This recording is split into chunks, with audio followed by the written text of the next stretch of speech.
pessoal, o Café com TV já está aqui no ar. Eu, Camila Dourado, agradeço pela sua companhia na tela da TV Alterosa. Na edição de hoje vamos mostrar a realidade na lavoura de café. A Conab projeta uma safra recorde de café em 2026, com mais de 66 milhões de sacas no país. Mas em Varginha, no sul de Minas, produtores dizem que a realidade no campo é diferente. Com esse volume esperado para o Brasil, Minas Gerais lidera esse avanço. Café brasileiro vem ganhando cada vez mais mercado. Apesar das reviravoltas internacionais, o nosso grão agora vai ganhar ainda mais destaque na maior feira de cafés especiais da Austrália. Avanço do trabalho no agro. Programa Certifica Minas ultrapassa a marca de 10 mil produtores certificados no estado. Além disso, o terceiro concurso regional de qualidade do leite entra na fase de coleta de amostras na microrregião do Cerro, que é referência na produção de queijo Minas artesanal.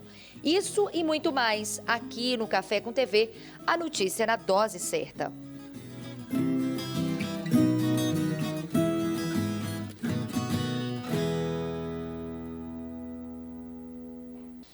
A gente abre a edição de hoje mostrando a realidade da lavoura.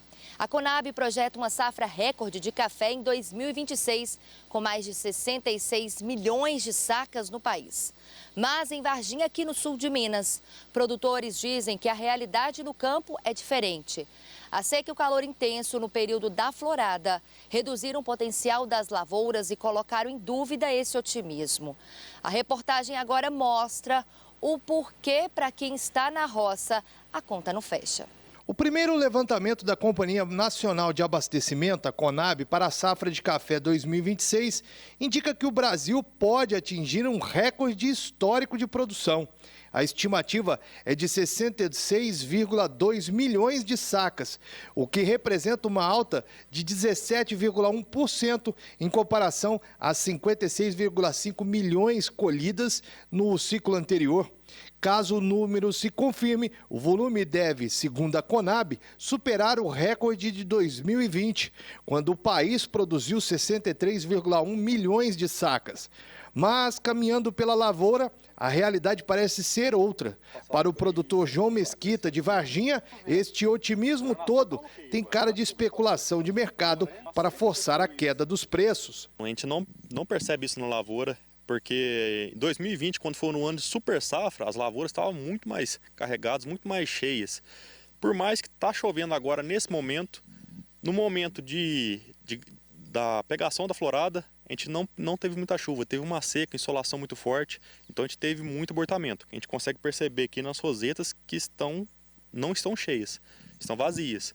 Então 66 milhões de sacas é um pouco fora da casa aí para a nossa cafeicultura aí desse ano de 2000, da safra 25-26. Ainda de acordo com o João Mesquita, a lavoura dele possui 11 hectares de café em produção e um sem produzir. No ano passado, eles escolheram 150 sacas e a expectativa deste ano, a mais otimista possível, é de cerca de 500 sacas de café colhidos em 2025. João ainda explicou para a gente que se fosse realmente uma super safra, uma safra recorde, eles estariam colhendo cerca de 800 sacas este ano. Por isso, ele acredita que as estimativas da Conab não estão batendo com a realidade do produtor rural. Muita gente plantando café, porém essas lavouras que estão sendo plantadas em 2025 não vão vir produzindo em 2026. Ou seja, ali é uma especulação, acho que um pouco errada. Se a gente for pegar o número que a Conab soltou, 66 milhões de sacas dividido pelo número de hectares que a gente tem registrado hoje no Brasil, que é 2,2 milhões de hectares, a gente vai ter uma média de 30 sacos por hectare, levando em consideração lavouras que estão esqueletadas, lavouras plantadas e lavouras que estão recepadas, ou seja, a lavoura que restou que vai ter que produzir todo esse café, ou seja, uma estimativa, eu acho que fora um pouco do padrão ali. Ainda de acordo com o João, o clima extremo no fim do ano passado é um dos grandes responsáveis por essa quebra na expectativa do produtor. A planta sofreu com a seca e com uma insolação rara para o mês de dezembro. Esse ano vai ser uma média de exatamente 50 a 60 sacas hectare. por conta que a gente veio de um ano baixo, esse ano vai ser um ano melhor, porém não está com tudo favorável ali. Então está tendo como eu disse lá na florada, a gente teve muita perda ali por conta da seca, depois de uma insolação muito grande. Em dezembro a gente teve insolação na lavoura, para você ter ideia, coisa que a gente nunca viu aí nos últimos anos. Então, a gente não está sentindo essa previsão de 66 milhões aqui na nossa lavoura. Apesar do contraste entre a roça e o papel, o mercado segue aquecido com preços atrativos, mas para quem fica com a bota suja cheia de terra, a regra é uma só. A colheita vai acontecer, mas é preciso cautela e pé no chão para não criar falsas expectativas. Exatamente. Vai dar café sim, porém, não esses números que estão sendo mostrados aí. E agora o Lúcio Caldeira chega para atualizar as informações do mercado de café na palavra do especialista.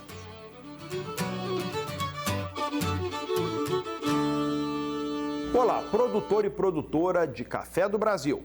Chuvas no Brasil e cenário de maior oferta global de café são os fatores que provocaram a queda expressiva dos preços que ocorreu aí durante o mês de fevereiro.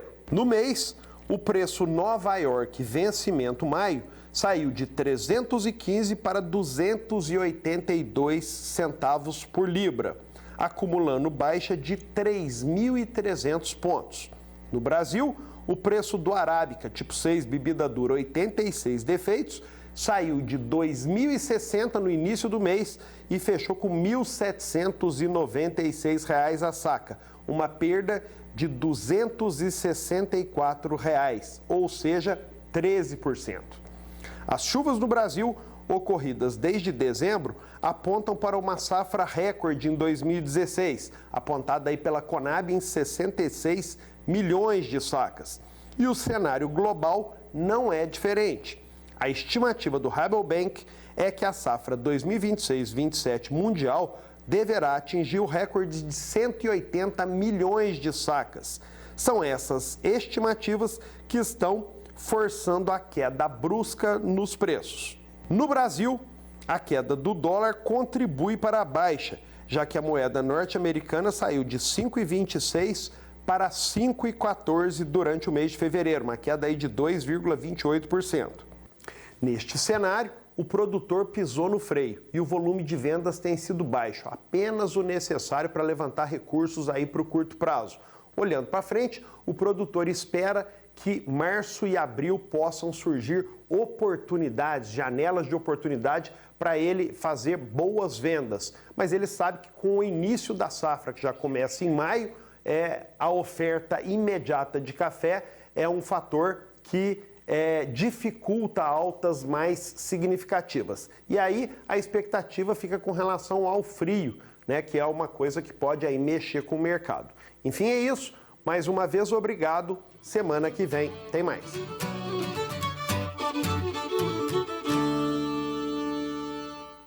Primeira pausa aqui no Café com TV. No próximo bloco vamos mostrar o sucesso do nosso grão brasileiro no mundo. É o nosso cafezinho chegando cada vez mais longe. Não saia daí, hein?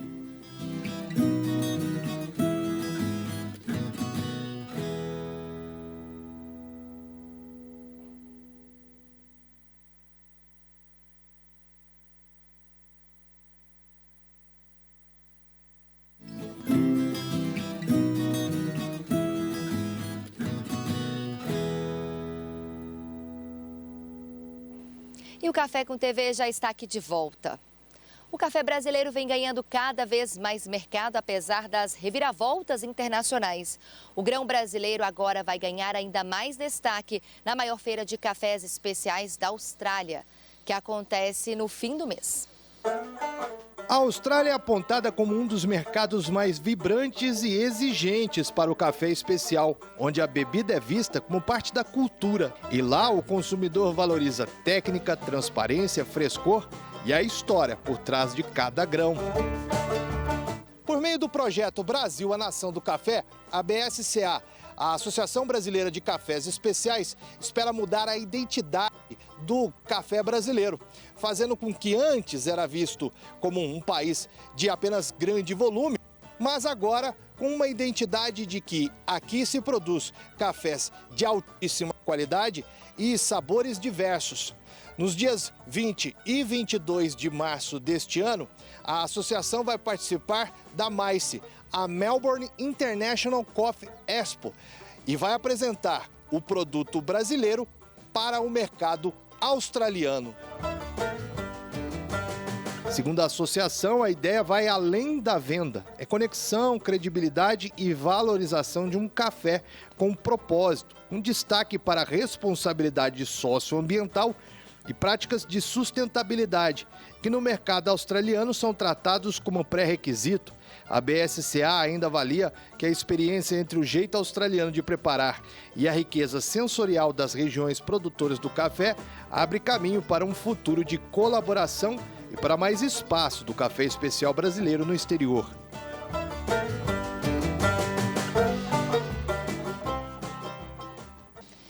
De acordo com o primeiro levantamento da Conab, a produção nacional deve ultrapassar 66 milhões de sacas. O volume representa um crescimento de 17% em relação à safra anterior e pode superar o recorde de 2020. Minas Gerais lidera esse avanço. Entenda os motivos na reportagem. A previsão é de 32 milhões e 400 mil sacas em Minas Gerais, um aumento de quase 26%. Com isso, o estado deve responder por quase metade de todo o café produzido no Brasil. As regiões do Triângulo, Alto Paranaíba e Noroeste Mineiro apresentam maior crescimento proporcional. Entre os fatores que explicam o resultado estão a bienalidade positiva, o regime de chuvas mais regular e a entrada em produção de novas áreas plantadas nos últimos anos. A produtividade em Minas também deve crescer, com média estimada de 28 sacas por hectare. A área plantada no estado aumentou mais de 5% e ultrapassa 1.100.000 hectares. O setor inicia o ano com expectativa de recuperação e possibilidade de um novo marco histórico para o café brasileiro. A China e a Índia disputam o mercado de agroquímicos, essencial para a agricultura moderna e atender também à demanda global. Veja só todos os detalhes nessa reportagem.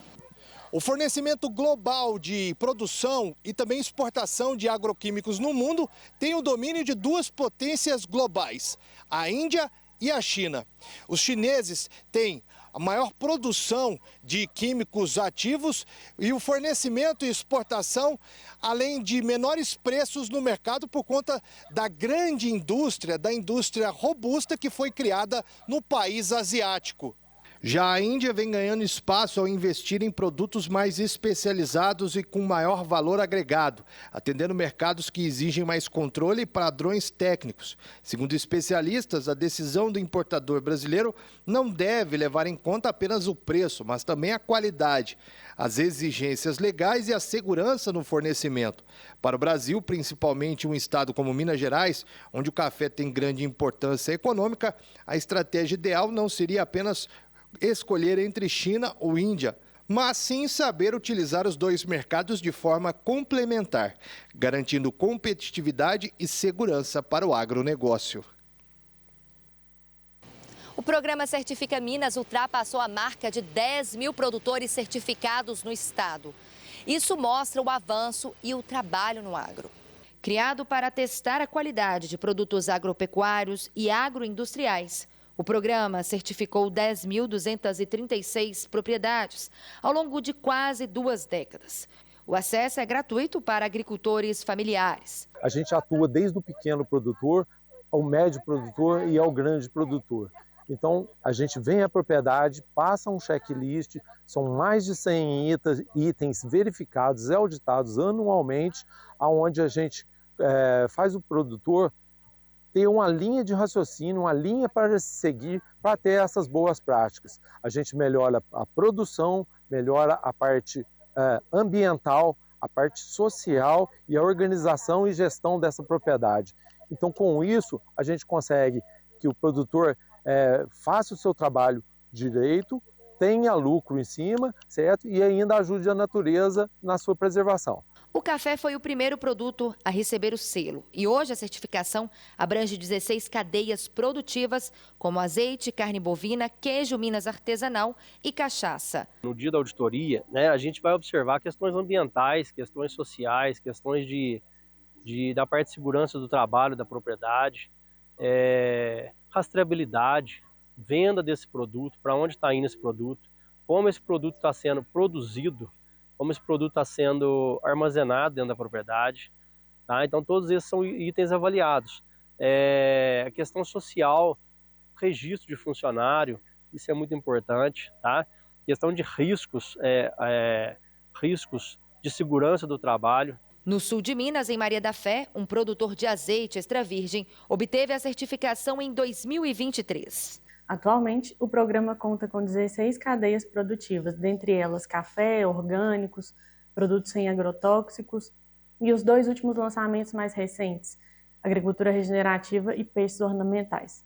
O processo contribui para organizar a gestão e padronizar procedimentos, além de agregar valor ao produto. Os benefícios que eu vejo do Certifica são tanto a valorização junto ao consumidor final, né? Porque o selo traz uma valorização daquilo que você está fazendo no campo, né? Que você consegue mostrar para os seus clientes, e também o trabalho como um todo da fazenda, de você estar atualizando as atividades de campo junto com os funcionários e juntamente com o corpo técnico, e atualizando ao mesmo tempo o produtor rural, que nem sempre está na fazenda. O objetivo do programa é garantir padrões de qualidade, melhorar processos produtivos e ampliar o acesso dos produtores e mercados mais exigentes. Mais uma pausa aqui, bem rápida, no Café com TV. E no próximo bloco vamos falar dos tomates. Uma produção em Poços de Caldas vem se destacando. Você vai entender os motivos já, logo após o intervalo.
Viu como foi bem rapidinho e o Café com TV já está aqui de volta. Ao longo da semana, nossa equipe pegou a estrada. O destino foi Poços de Caldas, no sul de Minas.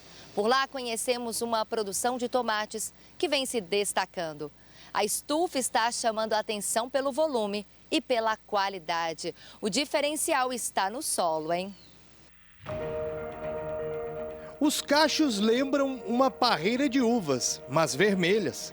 Os tomates tipo coquetel desta lavoura em Poços de Caldas crescem agrupados, firmes, uniformes e em grande quantidade. De acordo com um dos idealizadores, o projeto de agricultura regenerativa começou em agosto de 2025 e na primeira estufa com 1.000 plantas alcançou 3,6 toneladas na primeira safra. Com esse resultado veio um novo desafio: melhorar o que já era eficiente. O que mudou foi o manejo do solo. Antes, a produção exigia grande volume de água. Agora, a aposta foi no biochar da Net Zero como base do sistema. Já sabíamos o potencial de retenção de água, além de outros potenciais como a CTC, servir como uma colônia de micro-organismos benéficos, dentre outros fatores que a gente associa com o uso de biochar. O biochar da Net Zero passou a ser incorporado ao solo junto com um composto orgânico, pó de rocha e micro-organismos benéficos. A proposta, segundo Felipe, é construir um ambiente mais equilibrado, com maior retenção de água e melhor aproveitamento dos nutrientes. Depois da primeira aplicação, os produtores já sentiram as mudanças, que eram visíveis. Quando se usa, ou na verdade, quando se constrói esse ambiente análogo a uma biobateria viva, gera-se uma interface solo-planta muito sensível. E o solo tem uma capacidade de compreender a dinâmica da planta melhor do que o ser humano. Então o sistema ele fica autorregulável. A gestão da lavoura é baseada em dados. Semanalmente, os produtores retiram o peciolo da folha, extraem a seiva e analisam os nutrientes circulantes para corrigir desequilíbrios em tempo real. Com esse sistema somado ao biochar da Net Zero, os produtores sentiram um grande impacto na redução dos custos de produção. O impacto é muito grande. Quando se cria um sistema vivo, esse sistema tende a necessitar de menos interações humanas. É um sistema vivo, então nós não precisamos ficar intervindo muito. Os produtores pretendem escalonar o negócio, replicando o projeto para outras lavouras. Ainda de acordo com Felipe, grande parte desse sucesso se deve ao biochar da Net Zero, que segue sendo recomendado para outros agricultores. Com certeza, um dos grandes objetivos da criação desse método de produção agrícola é dar amplitude nesse tipo de agricultura e levar isso para o maior número de produtores possível.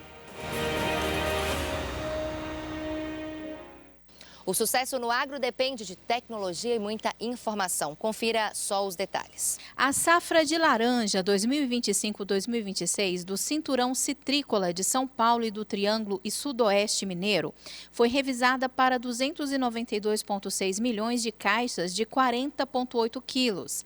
A terceira reestimativa foi divulgada nesta terça-feira pelo Fundecitrus e indica redução de 0,7% em relação à projeção anterior. A revisão ocorreu devido à diminuição do tamanho médio das laranjas das variedades tardias Valência, Folha Murcha e Natal. De maio de 2025 a janeiro de 2026, a precipitação acumulada no Parque Citrícola ficou 10% abaixo da média histórica, segundo a Clima Tempo Meteorologia. No período, foram registrados 862 milímetros de chuva, frente a 959 milímetros da série histórica. Até meados de janeiro, 87% da safra havia sido colhida, com peso médio de 153 gramas por fruto, 1 grama abaixo da projeção anterior. A redução do peso médio foi observada nas variedades tardias, que não apresentaram o crescimento esperado diante do volume de chuva abaixo da média ao longo do ciclo. Com a redução no peso dos frutos, aumentou a quantidade de laranjas necessárias para completar uma caixa de 40,8 quilos, passando de 265 para 267 frutos. A colheita das variedades Valência e Folha Murcha chegou a 75%, com peso médio estimado em 161 gramas, enquanto a variedade Natal atingiu 77% de colheita, com peso médio de 163 gramas. A taxa de queda prematura de frutos foi mantida em 23%, o maior índice das últimas 11 safras, associado à maior severidade do greening. Após o encerramento das inscrições, o terceiro concurso regional de qualidade do leite entra na fase de coleta de amostras, na microrregião do Cerro, que é referência na produção de queijo Minas artesanal.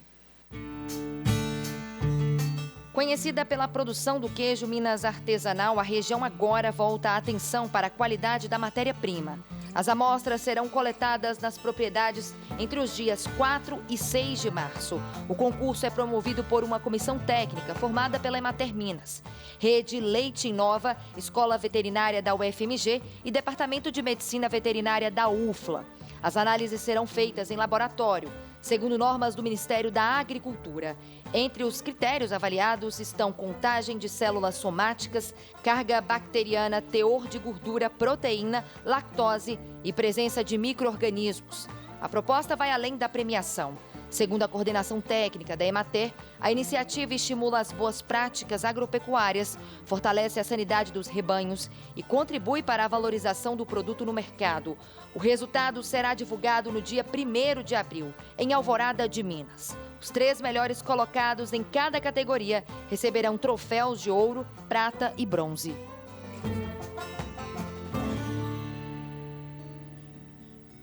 Vamos para mais uma pausa rápida aqui no programa e daqui a pouco você vai conhecer a história de uma agrônomo que investiu em uma vinícola em Andradas. Ele adotou uma técnica diferente. Te conto já todos os detalhes porque está imperdível.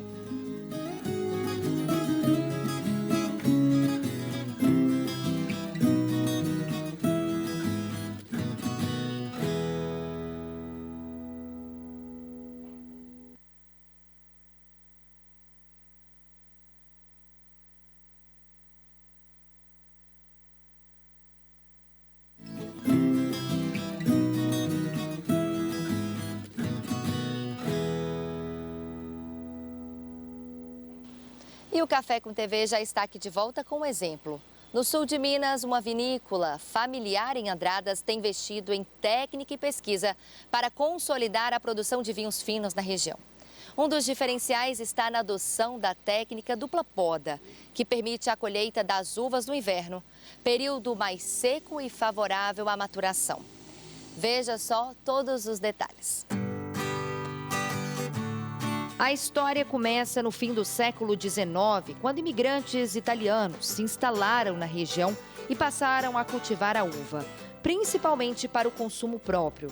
Anos depois, a produção foi retomada de forma estruturada, com foco em qualidade e viabilidade econômica. Da terceira geração dos imigrantes italianos que chegaram aqui em Andradas, em 1910, e comecei um projeto de desenvolvimento de vinhos finos aqui em 2002. Um dos diferenciais está na adoção da técnica da dupla poda, que permite a colheita das uvas no inverno, período mais seco e favorável à maturação. O método desenvolvido em Minas Gerais ajudou a viabilizar a produção de vinhos finos na região. Em 1910, ele comprou essa propriedade aqui de 10 hectares e plantou café também, fez essa casa, que a gente está nela aqui, e plantou uva para fazer o vinho para consumo próprio. Então, desde 1910, a gente tem essa tradição de produzir uva e fazer o vinho. Além do trabalho no campo e na adega, a vinícola também investe no enoturismo, como forma de complementar a renda e aproximar o consumidor do processo produtivo. A experiência inclui degustações e visitação movimentando o turismo rural em Andradas. O vinho, ele é mestre em chamar turista. O vinho, ele é muito cheio de mistério e todo mundo gosta de saber a história, né? No caso nosso aqui, o nosso projeto é um projeto enoturístico, ou seja, a gente fez um projeto para plantar uva, para produzir o vinho e vender o vinho, tudo aqui na propriedade.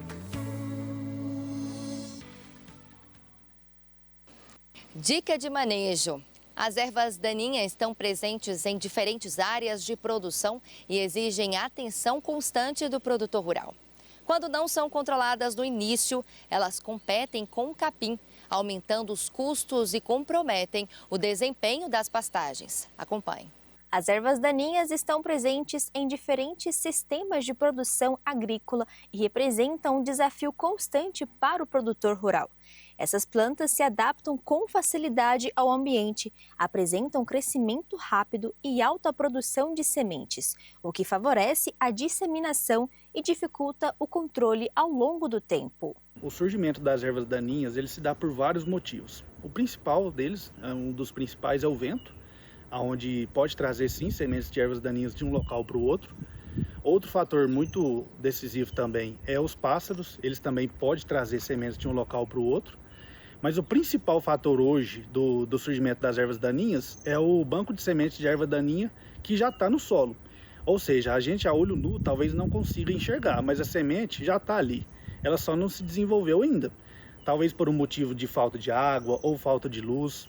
Mas quando chover, você pode ter certeza que essa erva daninha vai se desenvolver junto com a cultura e vai trazer prejuízo para o produtor rural. Quando avançam, as ervas daninhas passam a interferir diretamente no manejo da área e no desenvolvimento das plantas de interesse econômico. Hoje, o principal malefício da erva daninha para o produtor rural e para a cultura desejada são 4 coisas. Primeiro, é a energia, a água, a luz e os nutrientes. Então, se, por exemplo, um milho, ele precisa dessas 4 coisas para produzir 100%. E se tiver uma erva daninha junto com ele ali, ele não vai conseguir esse potencial produtivo de 100%. Ele vai cair talvez para 80%, 70%. Então é importante que não deixe a planta daninha se desenvolver junto com a cultura desejada, porque ela vai trazer prejuízo para o produtor rural e depois, posteriormente, pode trazer mais danos à cultura e o financeiro do produtor rural também. O Brasil possui o maior rebanho bovino do mundo, com 238 milhões de animais, segundo o IBGE. Para alimentar este rebanho, o país conta com cerca de 160 milhões de hectares de pastagens, áreas que precisam estar bem manejadas para garantir produtividade e rentabilidade ao pecuarista. No período de chuvas, as sementes que estavam no solo começam a germinar e as plantas daninhas se espalham rápido. As plantas daninhas competem com o capim por espaço e nutrientes, e quando o controle não é feito a tempo, o problema aumenta e gera mais custos para o produtor. No campo, esse controle já faz parte da rotina de muitos produtores rurais. Quando você tem menos erva daninha e mais capim, quer dizer que você tem mais alimento para o seu gado, porque a erva daninha é prejudicial, tanto porque ela toma os nutrientes que era para o capim, tanto porque ela ocupa o lugar de ser uma nova forrageira. E se você tem muita erva daninha, então afeta na sua taxa de lotação. Eu acho que o mais importante é o manejo do pasto para não deixar ter tanta luz no solo para vir as ervas daninhas. Se você rapa muito capim, tem mais incidência de luz no solo, porque se você deixa o capim maior, fica sombreado. Então, não vai estimular a semente a vir e não vai ter espaço para ela. Nesta propriedade, o pecuarista Walter acompanha de perto o surgimento das ervas daninhas para iniciar o controle. Ele destaca que algumas espécies se espalham com facilidade quando o controle não acontece no início. Aqui estamos numa área onde nós fazemos um pastejo assim, um pouco mais extensivo, onde não tem rotação. E aqui também é onde nós destinamos o gado onde passa a seca também. Aqui, para esse ano, nós deixamos vedar mais um pouco, eu falo assim, no fim das águas passadas, e colocamos o gado aqui durante a seca. Aí deu uma rebaixada, agora está formando bem de novo. Se você não tratar, não matar ele, rapidinho ele prolifera aí dá um trabalhão. O produtor explica que a roçada nem sempre resolve o problema das ervas daninhas. Apesar de deixar a área limpa, as plantas voltam a brotar. Por isso, quando necessário, o controle é feito com herbicida. Muitas pessoas acham que a solução para acabar com as ervas daninhas é fazer a roçada. De primeiro instante é bom que fica tudo limpinho, mas rapidinho brota tudo de novo e vem até mais.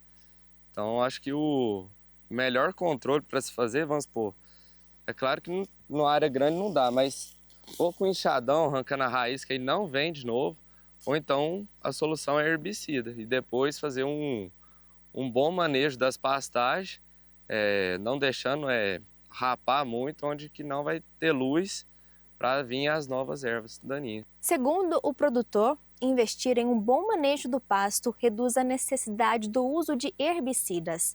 Com isso, é possível diminuir custos e melhorar o aproveitamento do capim na alimentação do rebanho. A nossa ideia agora é priorizar mais um melhor manejo de pasto para não vir mais erva daninha, porque esse trem de gastar com herbicida é caro.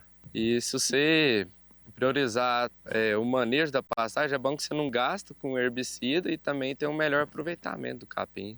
Aqui não é um problema nosso, mas tem algumas ervas daninhas que é tóxica pro gado, né? Então você toma mais cuidado também.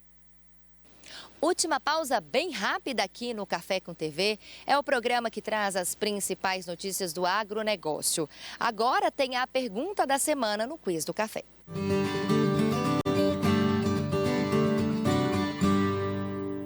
Olá! Quiz do Café de hoje vem com a seguinte pergunta para testar o seu conhecimento. Qual a relação entre a altitude de cultivo e a qualidade do café?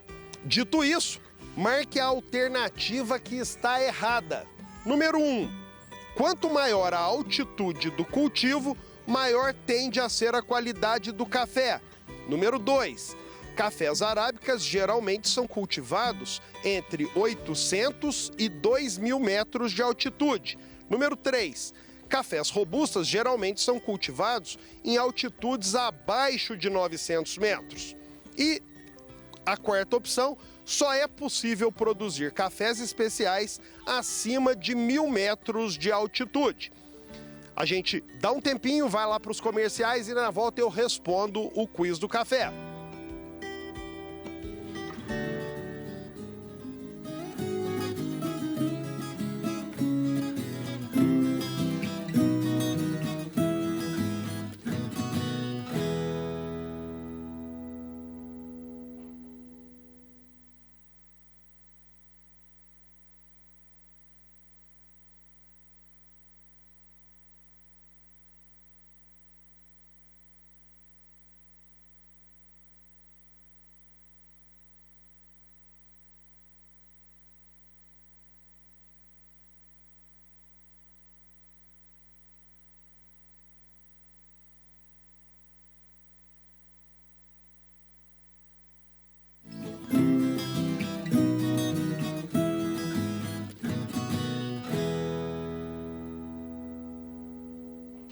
E o Café com TV já está aqui de volta com as principais notícias do agronegócio.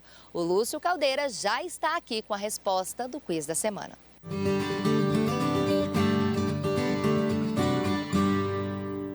Quiz do Café volta para dar a resposta para você sobre a relação entre a altitude de cultivo e a qualidade do café.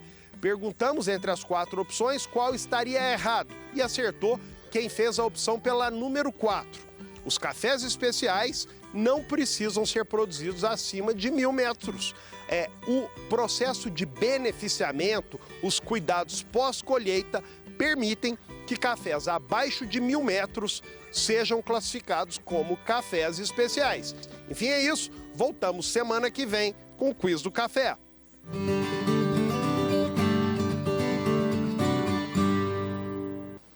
E o mercado nacional de bioinsumos cresceu de forma expressiva em 2025, com destaque para os biofertilizantes e os produtos biológicos. Dados do setor mostram que o faturamento chegou a mais de 4 bilhões de reais, com aumento da área tratada e do número de produtos registrados no país. O mercado nacional de bioinsumos, com destaque para os biofertilizantes e produtos biológicos, registrou um crescimento expressivo em 2025. Dados de entidades do setor apontam que o faturamento atingiu 4,3 bilhões de reais, acompanhado de um aumento da área tratada e do número de produtos registrados no país. O avanço reflete uma combinação de fatores que vão desde a busca por maior sustentabilidade ambiental até ganhos concretos de produtividade no campo. O avanço reflete uma combinação de fatores que vão desde a busca por uma maior sustentabilidade ambiental até ganhos concretos de produtividade no campo. As aplicações corretas, especialmente no controle de doenças foliares, o uso de biofungicidas tem garantido a proteção do potencial produtivo, com ganhos que variam entre 3 e 6 sacas por hectare, além de melhorias na qualidade de sementes e grãos. Para o produtor rural, os benefícios são inúmeros, como explica o diretor executivo da empresa produtora de bioinsumos. Os bioinsumos, eles vêm casando com um apelo muito grande da agricultura moderna, que é uma agricultura regenerativa, onde entra no manejo integrado de sistemas, defensivos químicos, defensivos biológicos, cultivos de cobertura, assim, entre outros. E a adoção, ela também é muito ampliada pela manutenção e não ter a resistência de um ou outro defensivo agrícola voltado para alguma enfermidade específica. Além disso, Killer aponta quais são os bioinsumos mais adquiridos pelos produtores e quais são as expectativas do mercado de bioinsumos para esse ano. O maior volume de negócios é para tratamento de enfermidades de solo, com os nematicidas, seguido dos inseticidas biológicos, assim como os biofungicidas também. E temos também fisioativadores e algumas outras tecnologias e ferramentas de proteção de plantas. Cláudio Rastrello é produtor rural. Ele cultiva limão, laranja, mexerica, jiló, quiabo, abobrinha e pimenta. E conta que utiliza os bioinsumos para proteger as suas plantações e que é um método muito eficaz no controle de pragas e doenças. Além disso, explica quais são os benefícios e as principais diferenças observadas na produção e na melhoria do solo. É um produto que ele vai fazer o trabalho biológico e que você vai economizar no valor de um veneno caro. Aquele veneno você vai parar de usar, ele vai começar a usar os biológicos e ele vai fazer aquele trabalho que você vai pulverizar hoje e vai começar a fazer quinzenal. E ele vai fazer um translado da folha, que você pulveriza por cima da folha, ele vai pegar aquele bichinho que ele não vai fazer mal só para aquele bicho que está destruindo, que está fazendo danos à planta, aos frutos, né? São essas coisas. Aí a gente começou a usar esse produto. E assim, a gente viu o resultado tipo no segundo dia, terceiro dia. E aí com o decorrer de 10 dias, aí você vê que o trem fica perfeitinho, sem você precisar de usar aqueles venenos que faz muito mal para a saúde, né? Porque tem um produto que você começa a usar ele desde do nascimento, tipo o quiabinho quando está nascendo, a muda de jiló novinha, ela trabalha no enraizamento, aí a qualidade do fruto, né, e das folhas, do cultivo já dá uma diferença enorme. A planta já cresce fortalecida, então isso é um benefício muito grande. Além disso, o produtor rural explicou que na cultura do limão, antes do uso do bioinsumo, colhia 30 caixas semanais. E agora, depois que passou a utilizar, colhe cerca de 50 caixas por semana. Hoje eu consigo colher mais de 50 caixas semanal, né, atendendo Ceasa normal lá na Pedra e a venda de cooperativa, né, porque o PA não entra, mas é cooperativa merenda escolar e batalhão. E a venda normal do Ceasa, que aí eu consigo mais de 50 caixas semanal já. A força do agro brasileiro depende de um trabalho diário. Vamos ver agora o recado da Cocatrel. A Cocatrel lançou oficialmente a Jornada do Cooperado, um programa criado para fortalecer o relacionamento e ampliar o engajamento dos associados. A iniciativa foi desenvolvida para organizar e acompanhar todas as etapas da experiência do cooperado dentro da cooperativa. O programa tem foco em educação, participação econômica e gestão democrática. Segundo a Cocatrel, a jornada prevê acompanhamento contínuo, conteúdos, encontros presenciais e oportunidades de participação em comissões e conselhos. A expectativa é aumentar a presença dos cooperados nas assembleias gerais e qualificar as decisões coletivas.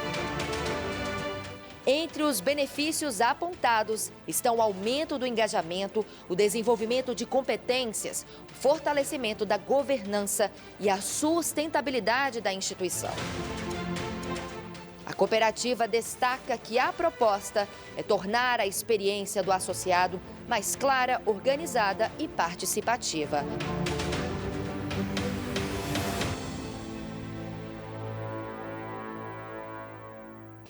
E confira outros destaques do agronegócio. O crédito rural empresarial cresceu 6% na safra 2025-2026 e alcançou 316 bilhões de reais em contratos firmados entre julho de 2025 e janeiro de 2026. Desse total, 307 bilhões de reais já foram liberados aos produtores rurais. Os dados são do Sistema de Operações do Crédito Rural e também do Proagro, do Banco Central do Brasil, e mostram um avanço no volume de recursos voltados principalmente ao custeio da produção. O principal destaque do período foi o crescimento das cédulas de produto rural, que avançaram 37% e somaram cerca de 143 bilhões de reais, passando a representar 47% de todo o crédito contratado na safra. Com a maior utilização da CPR, a soma entre o custeio tradicional e esse tipo de título chegou a 241 bilhões de reais, alta de 10% em relação à safra anterior. Em sentido oposto, o crédito para investimentos recuou 20% e fechou o período em 35,41 bilhões de reais. Já o programa de construção de armazéns manteve estabilidade, com queda de 1%. O cenário do semestre ficou marcado por cautela no crédito rural. Os produtores priorizaram linhas de custeio para manter a produção, enquanto as instituições financeiras adotaram postura mais conservadora, influenciadas pela taxa Selic em 15% ao ano. Nesse contexto, os recursos controlados somaram cerca de 92 bilhões de reais, com retração de 7%. O número total de contratos caiu 24%, passando de 445 mil para cerca de 337 mil operações. A participação da CPR no total concedido subiu de 34% para 47%, indicando mudanças no perfil de financiamento buscado pelos produtores rurais. E o Café com TV fica por aqui. Você pode conferir tudo novamente no site da TV Alterosa e também nas nossas redes sociais, @TV Alterosa Sul de Minas e @Café com TV. Eu volto na semana que vem com mais informações do agronegócio. Um grande beijo, boa semana e até lá.